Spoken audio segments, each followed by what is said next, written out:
Hello everyone, it's Danielle again here from Chobe, and today we're going to talk about the top 5 tips in bird photography.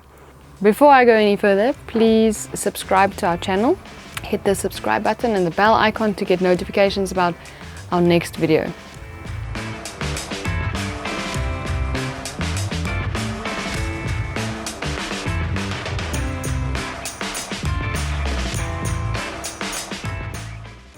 So I know there's many tips for birding photography and I could keep you busy for hours with that, but the top 5 tips that I've collected I think are quite relevant to especially our guests, and I've picked it up from listening to what our guests say. So the first tip would be for shooting birds, would be to really know your camera. And that's important because often shots are missed because you are fumbling with your camera or you don't pick the right settings straight away. So really know your camera, be comfortable with your camera to change settings without even having to look. The second one is to know your subject. And this is important because all birds act differently. Some birds give you some warning before they take off, other birds not at all. So sometimes when a bird makes a dropping, then it means he's about to take off. It's about 80% of the time, I'd say. Other birds, for example, before they take off, they might take a deep breath or they might crouch down.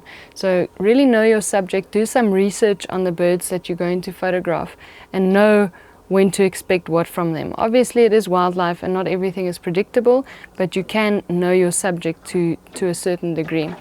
The third tip I have is to choose the correct group of settings, meaning start with a really fast shutter speed. I would say 1/2000 of a second if you can, depending on the light that you get.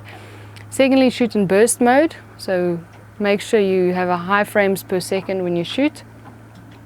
Thirdly, I would say shoot in continuous autofocus, definitely for moving subjects, and that group of settings together with the correct focus point will give you a better chance at capturing the bird.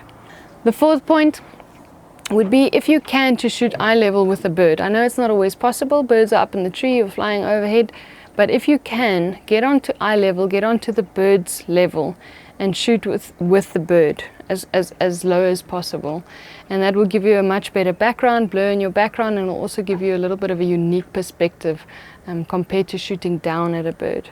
The fifth and last tip that I would give is to leave space in your frame and not to clip the wings. So this is what we often see, is you're so cropped in to focus on the bird for a nice portrait, but as soon as the bird takes off, then you clip the wings, and that's unfortunately a shot that you have to throw away if you have any clipping of the wings. So make sure, sometimes if I have enough time, then I take a nice portrait shot. If I see the bird is calm and relaxed, I take a good portrait shot and then I zoom out in order to wait for him to fly and to leave enough space. And obviously if you know your bird, you know what the wingspan is of the bird. A fish eagle has a really wide wingspan. If you're shooting bee eaters, obviously not such a wide wingspan. So know your bird, try and anticipate which direction they're going to fly, have the correct settings, shoot on eye level if you can.